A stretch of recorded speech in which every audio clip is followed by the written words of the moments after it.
Hello, Roy here on this channel that is called Yard of Random Books, and today I'm going to talk about one of the yard, which is a set of second-hand books I bought that was just sold as a random job lot. The idea is that you'll like seeing old books decorating your space. So they weren't really sold for reading, but I'm reading them anyway. And one of them is called Yoga. Black book, just says yoga on the front with a logo of two puzzle pieces joined together. Looking inside, it's first printed 1960, so this is from 1971, first came out 1960, and it is actually a teach yourself book. So it's part of the Teach Yourself series, which I remember well as a fixture in bookshops. They had these yellow and black covers, very simple design, no pictures on the front, all exactly the same apart from the text. So you'd see huge rows of these yellow and black books. Teach yourself just about anything. So I actually got one of the old ones just to remind myself what that was all about, which had a little catalogue flyer inside it for the Teach Yourself series, which goes up into the hundreds, many hundreds. Number 600, preaching. Number 130, salesmanship. Number 24, jazz. So this huge array of just about anything you could think of were all there waiting for you to buy a Teach Yourself book so you could know how to do it. Interesting that they're yellow and black, because their successors, I suppose, doing the same sort of job now would be the For Dummies series, also yellow and black. Um, Cliff Notes, yellow and black. So perhaps in some strange way, it's the livery of knowledge, yellow and black. Yep, lovely end papers with vast list of subjects. The catalogue flyer shows what looks like two people sitting in a park reading a book that's Teach Yourself Italian, and looking completely po-faced and serious about it. So whatever it is about Italian, it's obviously serious business. Okay, so yeah, teach yourself books. Um, the logo's obviously changed. It used to be this kind of building before they switched to the jigsaw puzzle pieces. I can understand both. The building makes it look kind of institutional, and the puzzle pieces, it's like the puzzle of knowledge coming together. The published apparently by the English Universities Press Limited, which I think is a marvellous piece of branding, because there are university presses, Oxford University Press, Harvard University Press, the publishing wings of universities bringing out scholarly works. So this idea that there's an English universities press sounds like a sort of team up, like a sort of Avengers of university presses, where they've all banded together to bring you the very best things that they could possibly bring you. Not, I believe, the case exactly, but cool branding anyway. So this one, by the way, Personal Efficiency by F. Addington Symonds.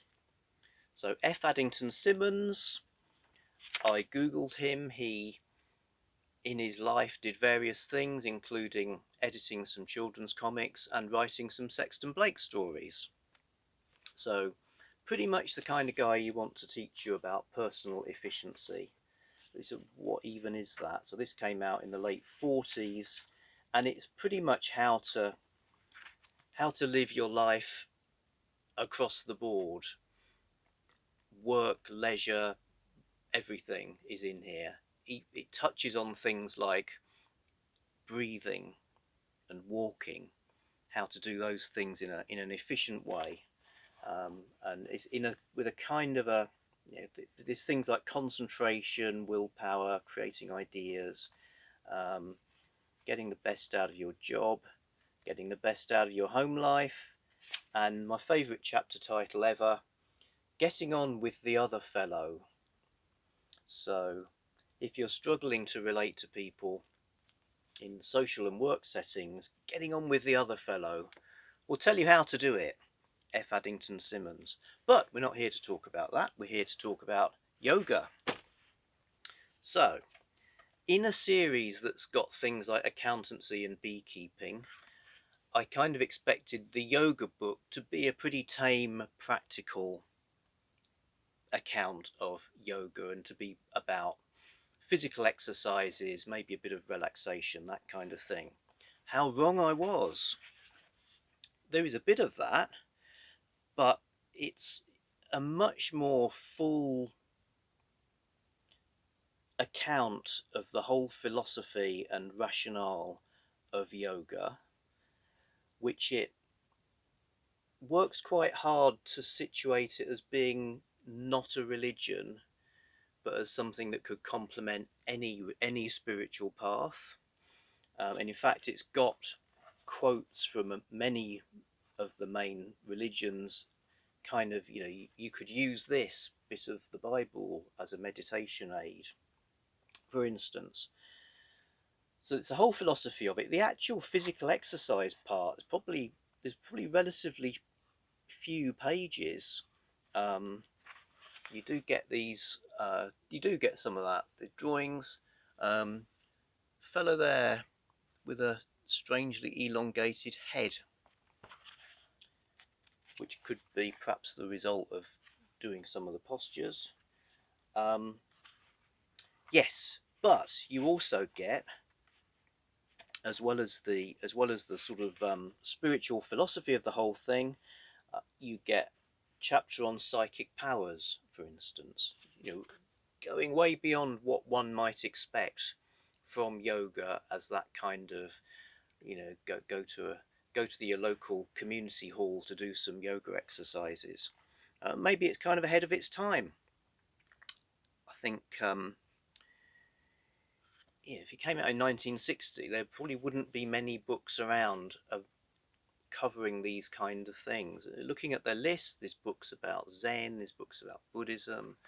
So unlike now, where you have a bookshop with a massive mind, body and spirit section, and where ideas like chakras and stuff like that are pretty much in the sort of common, you know, they're sorts of things everyone knows about. You can go to somewhere next to a hairdresser's to get your chakras balanced, and you know, HR departments at work will be prescribing mindfulness to you. This was in a different world where this would be a lot more esoteric, I think. So far from being a boring exercise book, like I say, alongside the how to learn accountancy stuff, it's a pretty complete survey of yoga, covering lots of things through to meditation, and with these side journeys into stuff like psychic powers, staring at a candle for so long that you develop clairvoyance, for example. I'd love to know if anybody ever did the more out there aspects of this, or if they just thought, what the hell's going on? So yeah, that's the yoga book.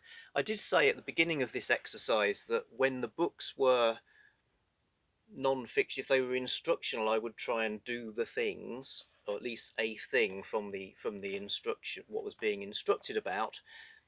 I've done some of the breathing exercises and have found them to be very quite powerful. You know, it has a definite effect in terms of sort of clarity and focus. So yeah, teach yourself yoga. I've taught myself some of it, and have read another 3/4 of an inch of the yard of random books. So success all round. Not sure what I'll do next. Maybe it's time for some more fiction. We'll have to see. There's a John Steinbeck novel I've got my eye on. I'm not sure I've ever actually read John Steinbeck, so that could be good.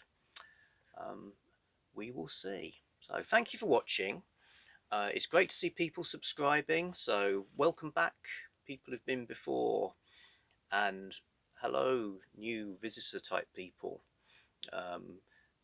Brilliant if you leave comments. We've got some nice discussions about some of this kind of stuff.